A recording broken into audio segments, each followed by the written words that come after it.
তো guys good morning. দেখো আমি সকাল সকাল বনুকে নিয়ে চলে এলাম বাড়িতে। দিদুনকে দেখতে এসছে ও।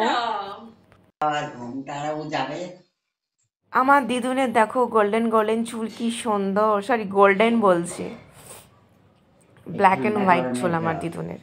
কি সুন্দর চুল। এই চুলটা আমরা পার্লার থেকে করি, তো আমি ভিডিও করে নিলাম দিদুনের চুলে। আর চলো গরম গরম পকোড়া বানাবো। ফ্রিজে মাছ ছিল আর চিকেন ছিল।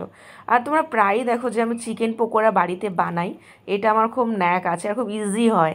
আর এটা না আমি মুড়ির গুঁড়ো দিয়ে বানাবো। বাড়িতে মুড়ি ছিল, ব্রেড ক্রাম নেই, তো সেই জন্য। আর এটাকে ডিম, আদা রসুন, গোলমরিচ, মাছটাকে এইসব দিয়ে ম্যারিনেট করে রেখেছিলাম এই মশলাগুলো দিয়ে। আর এবার একের পর এক দেখো আমি ফ্রাই করছি। মুড়ির গুঁড়ো দিলে কী বলো তো, খুব ক্রিস্পি হয়। এটা আমি মায়ের থেকে শিখেছি, মা এটা আমাকে শিখিয়েছে। তো আমি বাড়িতে ট্রাই করে একদিন দেখলাম বেশ ভালোই। তো তখন আবার আমার ভাই ছিল, তখন এগুলো করে ওকে খাওয়াতাম। তো যাই হোক, তোমরা দেখতেই পাচ্ছ, দেখতে তো ভীষণ সুন্দর। এবার খাওয়ার পর টেস্ট করে ওরাই বলবে কেমন হচ্ছে। চলো বোনের কাছে একটু যাই।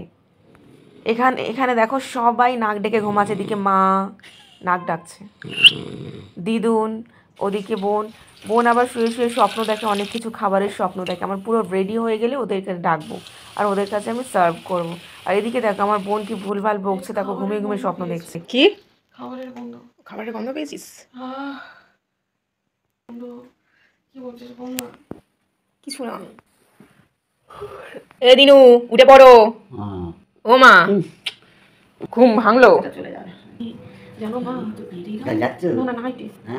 মা দেখি না কি সুন্দর বাড়ি মা, আর সেই বাড়ির মালিক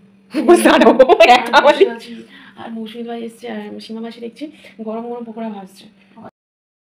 বাড়ি অপরূপ সুন্দর। দুটো দিন, ও দুদিন একটা এটা এটা দরকার।